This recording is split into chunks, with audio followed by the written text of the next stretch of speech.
This is Richard Strauss, 18 years old, full of Mendelssohn and full of beans.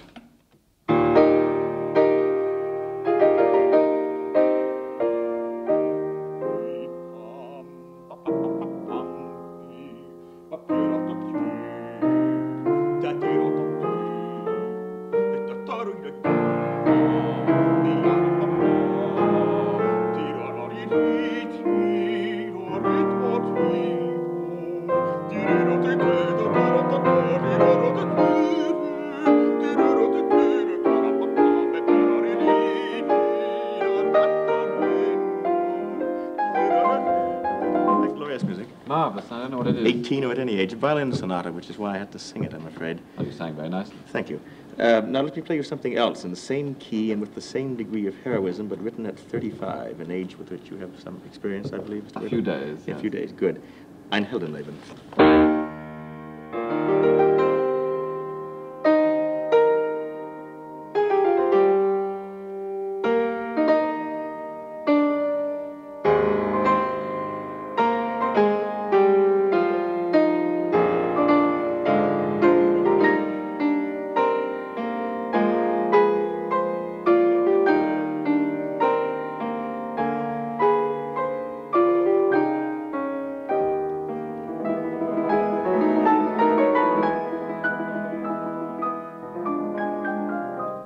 Weltschmerz and full of Wagner, that. Let's try one more example in... You're a very good symphony orchestra, Glenn. Well, I have to be with Strauss because he didn't really write anything for the piano to speak of. Let me try one other example in E-flat major, full of reflection upon his incredible career, written when he was, I think, 83 or 84.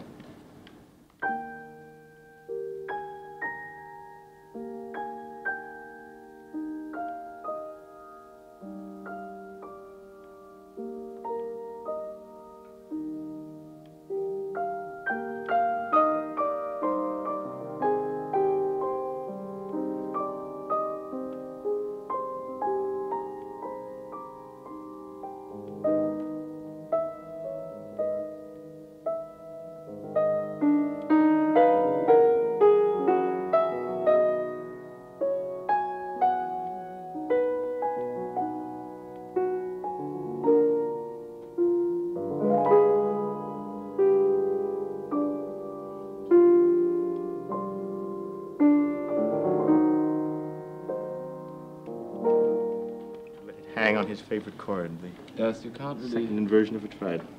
I'm delighted to find that you enjoy Strauss as much as you enjoy Schoenberg or Bach or Beethoven. I Indeed. was very surprised when I came to Toronto to find this, because one doesn't really expect somebody who's so warmly taken on the cause of Schoenberg as you to have an equal affection for Strauss. Yes, I've been told this often, Humphrey, and I've never understood why these two affections should be so contradictory.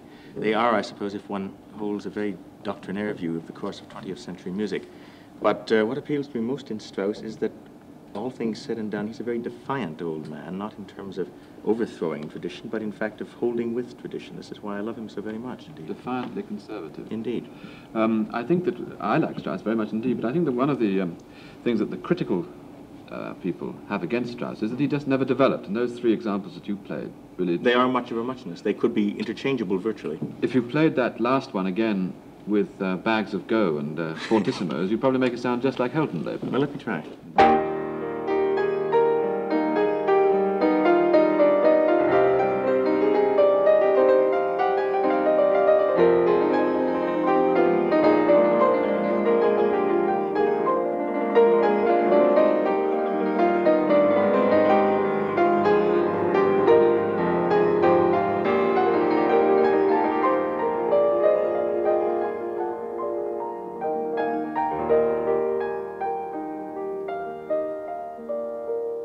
Grave, have you heard that? But it is very easy to make the two styles or the three styles or whatever number of styles one counts him as having gone through quite interchangeable. And it's one language all the way through. You slip straight away into that ecstatic mold, which is one of the Strauss fingerprints. Indeed, indeed, it is a kind of extraneous ecstasy. Is never, a what? A kind of extraneous ecstasy. Extraneous? Indeed, because I think that Strauss turns on ecstasy rather easily, just as Franz Schmidt will turn on profundity, and by that I simply mean that the music sounds ecstatic, whether indeed it is or not. He was a very petty bourgeois figure, you know. seen many prints of him in his little Lester Pearson bow tie and sitting at his harpsichord in Garmisch-Partenkirchen and so on, and playing scat games and losing great wads of money and evading his wife on his gambling debts and all of this sort of thing. His own private Symphonica Domestica was quite a great amusement. But out of this petty bourgeois figure comes music of, it seems to me, a transcendental ecstasy. And I say extraneous only in the sense that it seems so readily available. One likes to think of the sort of Beethovenian figures striking out as Prometheus and occasionally working through to this. But for Strauss, there is no question of working through to ecstasy. It's always there. It's what happens when he puts notes to paper, it seems. Would you say that the fact that you can make it up as you go along almost, that you can create pastiche, would you say that this is some proof of second-rateness in the medium itself, that in fact perhaps he wasn't a very great composer because you can imitate him so easily? Yes, I've wondered about that, Humphrey. At the same time, one can imitate certain indisputably great composers quite easily. One can imitate Mozart quite easily. You? One cannot imitate Bach easily because he's too complicated. One cannot imitate Beethoven easily because Beethoven works through so many sketches and ideas and rejections of ideas that one can never be sure that he wouldn't have rejected just what you're doing. One has the feeling with Strauss that he was so prolific and came at things so easily that he would probably have accepted just what you're doing because on a poor day he might have done it himself. You know. But the music, Mozart, for example, if I said I want some Mozart circa 1779, 20 years old. Piano music sort of thing? Yes, let me try.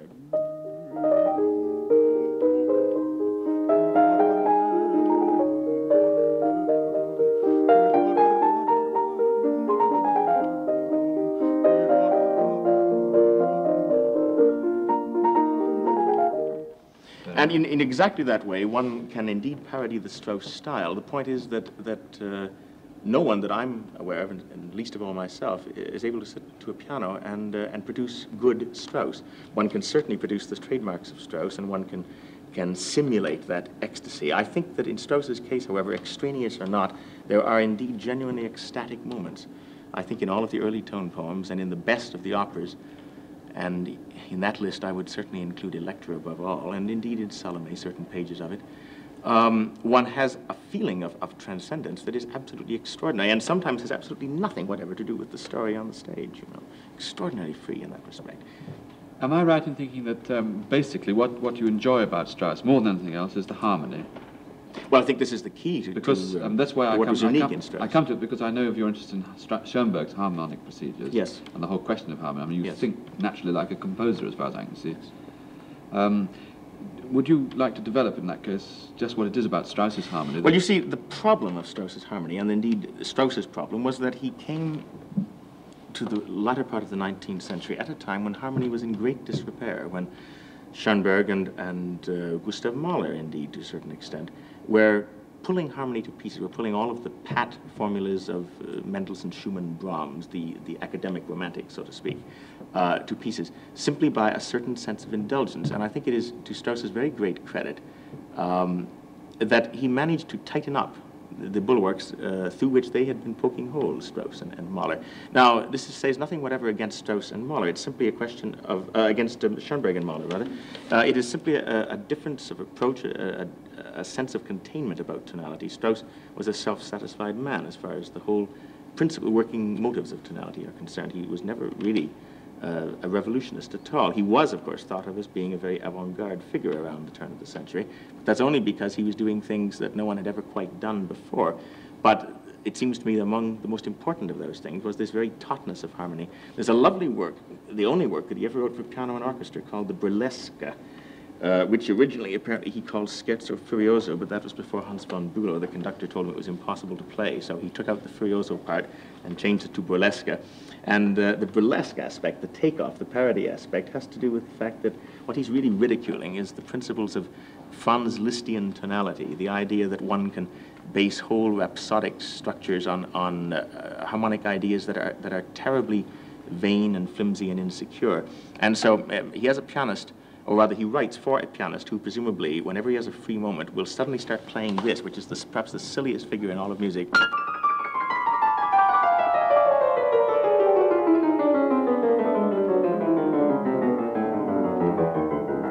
And it can go on forever, and indeed it does in the piece. And whenever the structure comes to a natural spot for it, he introduces this absurd chord. The only thing is that at the end of that absurd progression, which is all on one chord that can go in so many different directions, can resolve into and so on. Well, no, let's do that again. That's a bit fast.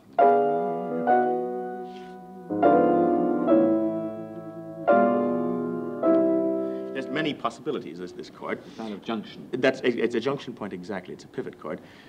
Strauss resolves it differently at each time, which not only was his sense of progressiveness, the sense of developmental fury within his structures, which is always quite present and whips them along at a good formal pace, but in addition to that, it was his idea of correcting this wrong. He was really showing us that this sort of chord can lead only to disaster. Disaster, to his mind, being, I suppose, atonality, as it was eventually formulated.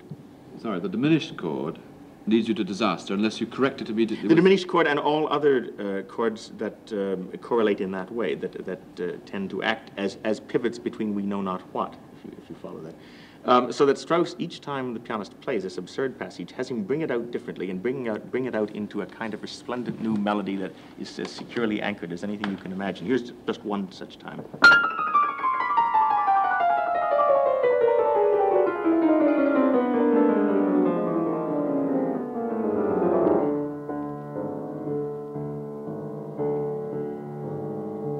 At this point, it can still go about 6 ways with equal accuracy.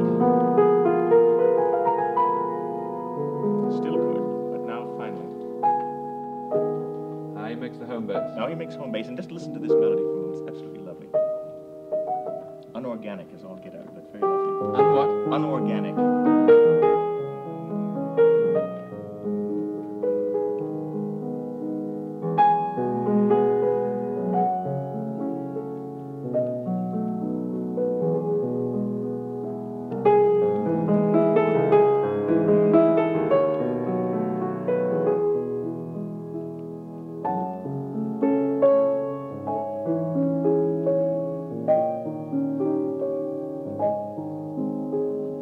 That he puts all of the suggestiveness of this in its place in a most marvelous way, and he does this consistently throughout this work.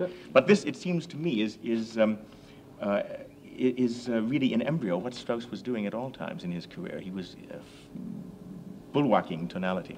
He was recognizing the danger and Of safeguarding a too expressive, of a too promiscuously expressive harmonic style. Yes. Just remind me once again of that. In outline, the structure of those chordal progressions. Yes, well, let me do that, and let me bring it out differently. I'll improvise another melody for it, if I may, okay?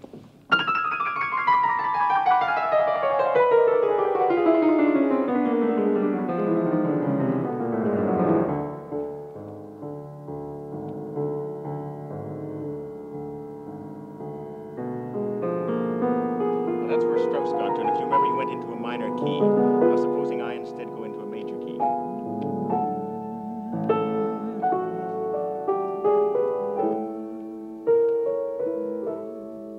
That still sounds very like Strauss. Indeed, and that alternative undoubtedly had been rejected by him at some earlier place in the sketchbook. What are the other things that he does? You said it happens several times, and he makes a different road each time. The other things that he well, indeed, he goes to that key to which I started to approach, D major. He goes to F major. He simply suggests to us that there are so many ways out of this morass of inventiveness that the post-Wagnerians were getting themselves into, which remained contained within tonality, and that he alone, Richard Strauss, was going to provide us the clues to solving these problems. I think this really essentially is his mission, and I think it's why he's had a very bad press among the intelligentsia in the last 30 or 40 years. I have a feeling that this bad press, this feeling of Strauss as a sort of retired old fogey for the last 40 years of his very active life, indeed, had nothing whatever to do with a lack of charity toward the avant-garde. He was a bit uncharitable, although curiously it's Strauss who first got Schoenberg a teaching post. It's Strauss who first got Edgar Varèse, the electronic man, a scholarship. So he wasn't all that uncharitable a person. But nevertheless, he did disapprove of the world that he saw crumbling all around him. He was a fin de siècle character, there's no question of that. And he saw it as his mission to refute all of these errors of the young, undoubtedly. And I don't think we have to agree with his course to admire his works. I think that this comes to the nub of the question about Strauss, that one can admire and love very deeply what he did without necessarily saying that he represented an irrefutable position historically. I think he was a strange backwater figure. I think the only other figure in our time who was remotely like him, curiously, was Paul Hindemith, from whose vast experience of music no disciples of great note have come. Great composers were taught by him, but not composers who wrote remotely as he did, which is undoubtedly how he would have preferred them to write, because he honestly believed that he had hit upon the great system. And in just that way, Strauss, I think, honestly believed that he had found a manner in which tonality could live forever. It was the 1,000-year Reich, as far as he was concerned, you know. It hasn't had any successes. Not at all, really, except in his own music, which undeniably everybody loves but the critics and the musicians. Oh, I think musicians love yourself and myself excluded, of course. No, I think a lot of critics love his music. There just is usually a school who advocate. Well, there's a very vocal school indeed, and I think that those who love him dearly have tended to subordinate their own arguments out of sentiments, delicate sentiments, good taste, and so on.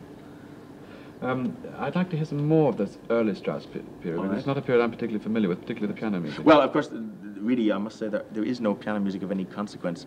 He did make some arrangements of his very lovely and very famous, perhaps for his own good, almost too famous because they came too easily, songs of that period. And I don't know those arrangements. I've made my own, and I'll be happy to play you some of those. What about Morgan? That's the most famous of those early songs. It's the one I like least, I must say. Oh, well, I must make you play it in that case.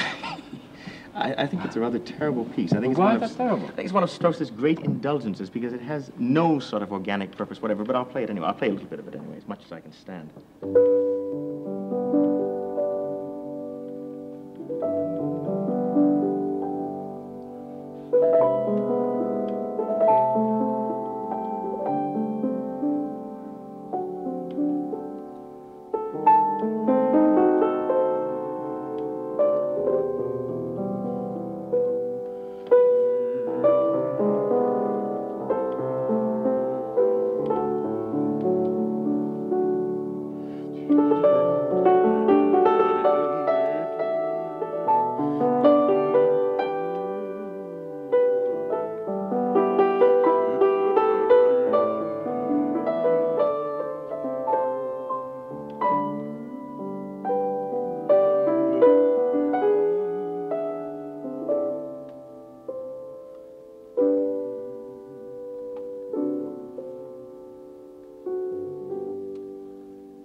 You realize, Humphrey, I delivered that with utmost conviction, even though I mean not an ounce of it. Why don't you like it? I find it an indulgence. I think that it was one of those songs in which Strauss obviously sat at his piano or his harpsichord or whatever it may have been, and simply strummed over a few guitar chords just as a beatnik would on his pad today, you know, chords that he himself had helped to crystallize and give a purpose. But chords that really don't tell us very much in terms of, they're not very inventive. It's pretty ordinary, really. And the melody is not all that interesting. It just has a nice curve that anyone can identify with. But it's, at best, it's a sort of a good lullaby tune. You know, it's not more than that. But on the other hand, let me play you something that is really quite remarkable and has also very simple chords, but chords in which the simplicity is absolutely ruthless, where it isn't there. Here it's a bit too relaxed. This song is called Heimliche Aufforderung. What? And if Heimliche Aufforderung, heavenly something rather, what is it? Vision? You should know that. You're the German expert. I can't remember, because I haven't sung it for quite a while. But if you listen very carefully for the bass line, the outer delineation of bass notes, you'll find a kind of ruthlessness of purpose, a centrifugality that gives it an enormous point, and exactly the point that Morgan does not have. I have to sing this one. There's no other way around it, I'm afraid.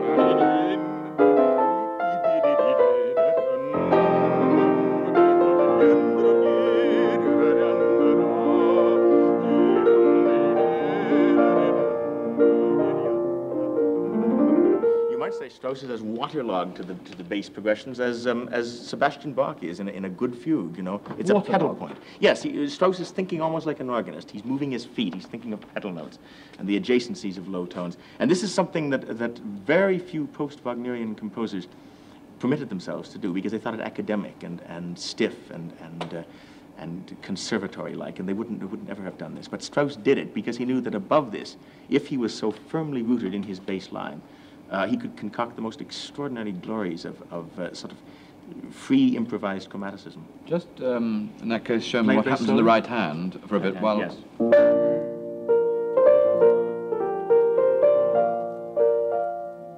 Sounds like gravel.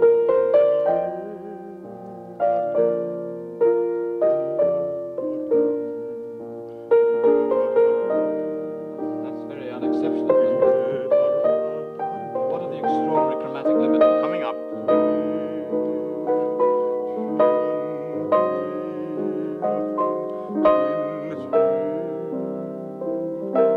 I'm playing just the skeleton of the outline, but the point is that Play again the whole piece. The whole piece, yes. Just play Sorry.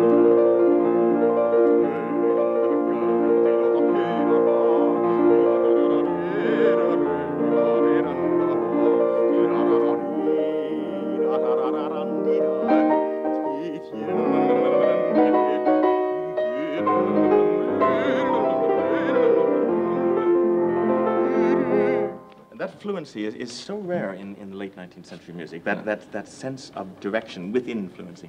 And really, you need to have this, I suppose, for yourself as an antidote to the other music which you play so much, the Schoenberg music. It's somehow the two poles...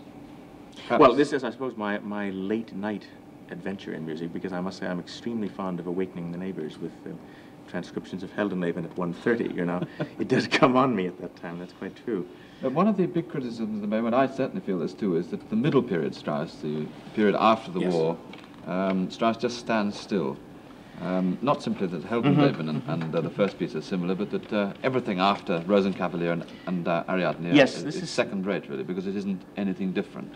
This is very often said, and you know, I have the strange feeling that if one were to take two operas that are somewhat similar in manner and in style, let's say Arabella, which came from the, middle 30s, I guess, or early middle 30s, and Rosenkavalier, which comes from around 1910, 1911, and you would interchange those in terms of the information that you gave to the audience in the program notes. Play Arabella when you were supposed to be playing Rosenkavalier. I'm sure that the same criticisms that are leveled at Arabella would in fact be leveled at Rosenkavalier. I think whatever sin Strauss was guilty of, he was guilty of right along, right in Morgan, right in Rosenkavalier, right in Arabella. It's certainly true that he did tend to use the same trick once or twice too often. There's no doubt of that. I would be representing him falsely. I'd be a bad advocate for him if I said that he did not, because in fact he does. But it is also true that the middle years contain some of the most extraordinarily moving and moody music ever written.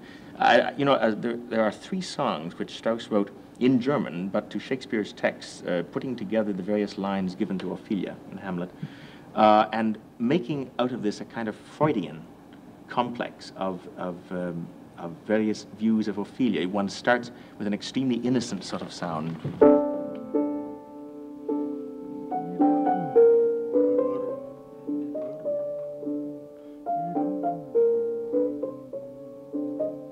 Sort of presumptive virginity. And as the song goes on, as the 3 songs go on, one gradually gets the feeling that, virgin or not, this is a madwoman, totally madwoman. And Strauss does this by the most extraordinary composites of style. At one moment, it's sort of scintillating Viennese waltz tune. Another moment, it's total moody madness. Almost side by side. Can I play you a little bit of the 3rd Ophelia song? Of course.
this.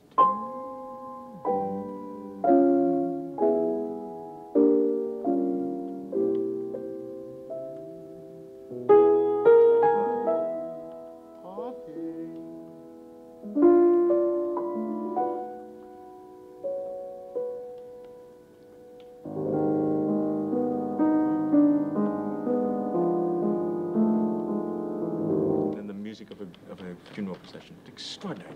That kind of flexibility is not simply dramatic genius. It's the ability to have known a language so intimately and so long and so well that all of the components are absolutely interchangeable upon demand. He can do absolutely anything at this moment. There never was so assured a technician. And I think that when people criticize the middle or the middle-late years, the sort of post-World War I years, they do him a grave injustice because they do it most often without knowing many of the works of that period. They know Arabella and perhaps Defoe and Schotten, but not really a great many of the works that occupied him deeply. Well, those two are, of course, in any case, the best two operas of that period, I think. Yes, yes. But is this the first time when you started talking about Strauss as a dramatic composer? Which is surprising when you think that Strauss is an opera composer above all. Yes, well, you have to Don't remember, you Humphrey, not really. You have to remember that I share the sort of North American prejudice against opera. You know, I'm not an opera person, really. It's a terrible thing to say, I know, especially on BBC Two, but I'm just not. I enjoy looking at opera on a score. I enjoy it much more than I enjoy looking at it on a stage. I'm not really a theater person, forgive me, but there you have my confession.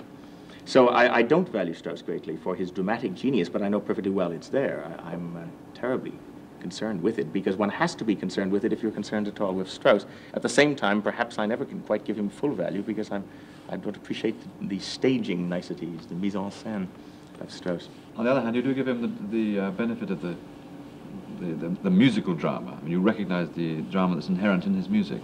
Oh, well, this is unmistakable. You cannot look at a score like Electra, for instance, without realizing how much he is willing to give up in terms of musical consistency, the very things that academic composers value most highly, that Schoenberg, for instance, value most highly, without realizing exactly that fact.